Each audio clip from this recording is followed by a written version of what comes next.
Ang mura ko nga lang guys nabili tong isda na to. Bale, ang isang tumpok ay 100. Ang isang tumpok ay ganito siya. Ayan. Yan, isang tumpok yan ay 100. So, di ba ang mura guys? Kaya naman dalawang tumpok ang binili ko. Ayan siya. So, ulamin namin to tanghali at pambaon ni partner. Pambaon ko na rin. So, malaking tipid. Ang gagawin ko nga lang dito ay sweet and sour.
Ayan, luto na ang ating sweet and sour.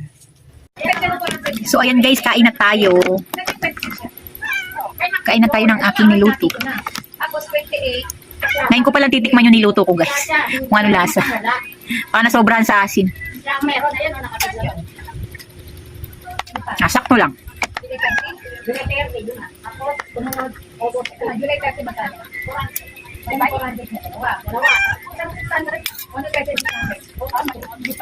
Sakto lang naman yung asin. Ay, hindi mo binigyan ng saktong asin mo.